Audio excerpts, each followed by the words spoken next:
قبل ما أبلش بالفيديو لا تنسونا تصلونا على محمد وآل محمد. وهسه خلونا نبلش بالفيديو. هاي حبايبي، كيفكم؟ إن شاء الله تكونون بألف خير. اليوم جيت لكم وصفة جديدة من مطبخ الشيشة، واليوم وصفتي هي النابلسية السورية. بس قبل ما أبلش لا تنسونا من اللايك والشير والسبسكرايب. وهسه خلونا نبلش بالمقادير. أول شي هنا أنا عندي كنافة ناعمة. طبعا أنا جايبتها خشنة بس أنا فرمتها ناعمة. هذا الشكل لازم تكون، فقلت لكم لازم هاي تكون ناعمة. وعندي هنا أنا تقريبا نص كيلو من الجبن الموزاريلا بهذا الشكل، و3/4 الكوب من السمنة أو الزبدة أو الزيت. عندي هنا الصبغ ألوان لون الأحمر. هاي كل الكمية اللي أحتاجها للوصفة اليوم.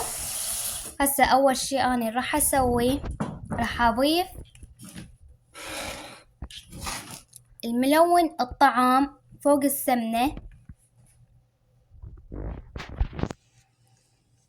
وأخلطه. طبعا ملون طعام هذا اختياري، أنا حبيت أضيف عمود شنو يعطيني لون. تخلطونه كله زين وتضيفونه فوق النابلسية، فوق عجينة يعني الكنافة.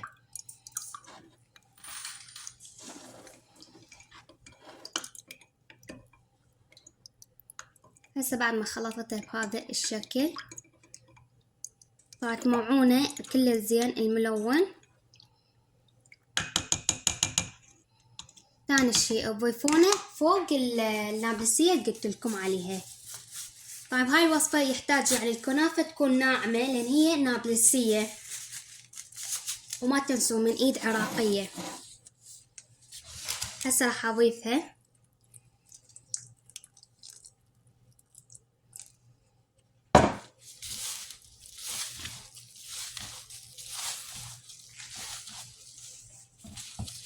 خلطوها كلها زين. طبعا هاي بسرعة تصير يعني ما يحتاج لها اي وقت، والشيرة تكونوا محضرينها مسبقا.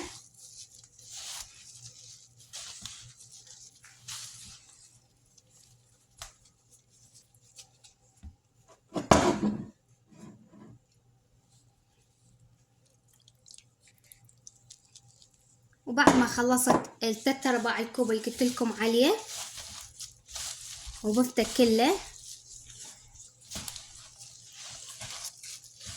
اكو ناس تضيفها بالفرن واكو ناس تشويها واكو ناس تخليها بالطباخ وتخليها تستوي على الطباخ يعني، بس اني احب اخليها بالفرن. هذا الشكل. هسه بعد ما صارت عندي راح اجهز القالب وارجع لكم. ثاني شيء انا هسه اول شيء عندي انا هذا القالب راح استخدمه، لان انا عندي هذا القالب اني ينفتح، لان انا اريد بس هاي الطبقة من تنفتح عندي النابلسية من تستوي. اول شيء راح ادهنه من الدهن وارجع لكم. وبعد ما دهنته وصار عندي بهذا الشكل، هسه انا اول شيء راح اضيف الجبنة. طبعا هاي الخطوة ليش هم يسموها نابلسية؟ لان يحطون الجبنة جوا نوب الكنافة ويكون عندهم بتطلع الشط شطة. طبعا هسه راح اخلي الجبنة النوب الكنافة واخليهم كلهم طبقة متساوية عندي.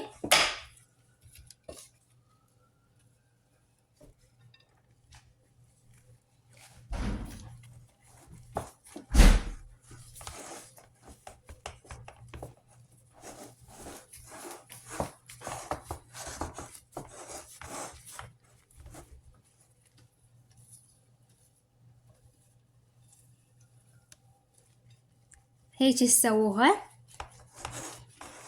وقاعد اضغط انا عمود شنو قلت لكم تصير طبقة عندكم متساوية.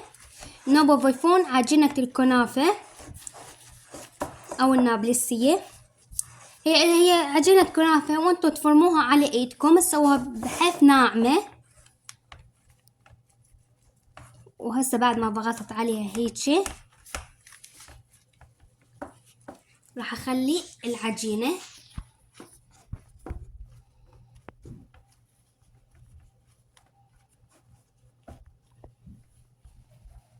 اجيب هاي العجينة واخليها هماتين واضغط. بس هخليها كلها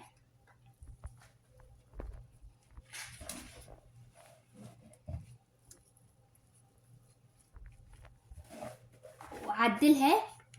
نبى ادخلها للفرن، بس قلت لكم تعدلون الوجه مالتها والشيرة تجهزوها مسبقا.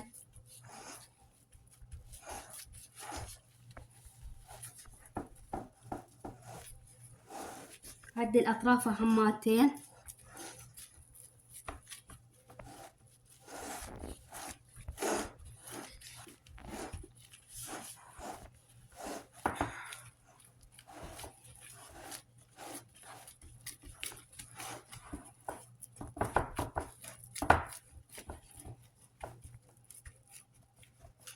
وهسه بعد ما سويتها هيجي راح ادخلها للفرن ومن تستوي ارجع لكم. وبعد ما استوت عندي النابلسية وصارت عندي بهذا الشكل وطلعتها من القالب، وشوفوا شلون شكلها. هسه راح ادير عليها الشيرة النوبة ارجع لكم واشوفكم شلون لازم الشط عندكم. وهسه حبايبي راح اشيل لكم اياها واشوفكم الشطة شلون تصير. وشوفوا الجبنة مالتها شلون قاعد تصير.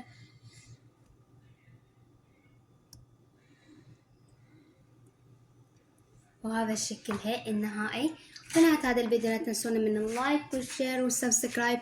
شو تحبون اسوي لكم من اكلات كتبوا لي بالتعليقات، واذا حبيتوا هيك فيديوهات لا تنسون من الدعم واللايكات الحلوة والاشتراكاتكم الحلوة هماتين. هسه حبايبي راح اقول لكم باي باي.